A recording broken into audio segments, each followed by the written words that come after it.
What we're going to cover today is we're going to cover addition and subtraction of decimals. So when adding or subtracting decimal numbers, the decimal point must be lined up. So that's the way that everything works.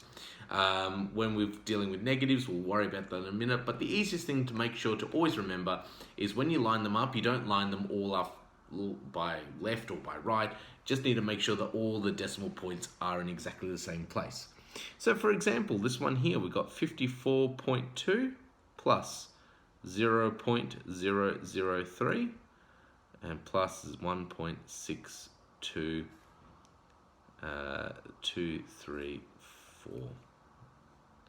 There we go. Now all of the blanks, you can leave them as blanks. I tend to put little zeros so I can always remember what I was meant to be doing there.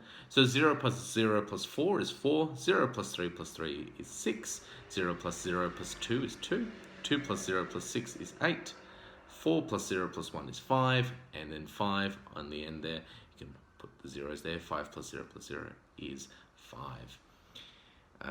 So similarly over here, when I'm subtracting decimals here, so we've got 908.347, 1.0008.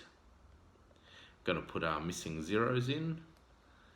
And over here, what we can do is we can subtract accordingly. So 0 take away 8, we can't do, so we're going to borrow 1 from the the thousands place in this instance. So 10 take away 8, it's going to make that 2. 6 take away 0 is 6, 4 take away 0 is 4, 3 take away 0 is 3, decimal point. 8 take away 1 makes that 7, 0 take away 0 is 0, 9 take away 0 is 9. Now, when we've got decimal places, negative numbers and decimal places, what we need to do is make sure it's all simplified and also get an understanding of if it's going backwards or forwards. So I'm going to rewrite this one. We've got a plus and a minus next to each other, so it's 0 plus 0.9 minus 0.23. Okay, so it's starting as a negative, and it's going to get more negative, so it's going to be an even smaller number. So it's starting at negative 0.9 and it's moving backwards.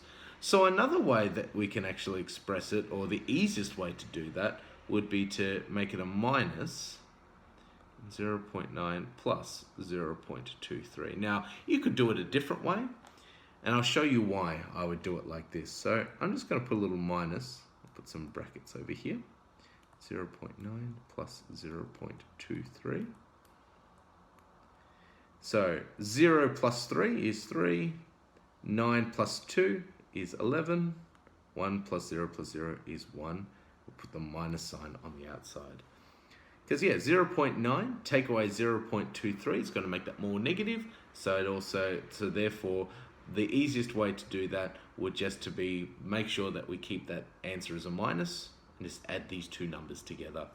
We can always check to make sure that we haven't derped. So we're going to get our answers up here. So we've got 0.9 minus there, take away 0.23, and we've got negative 1.13.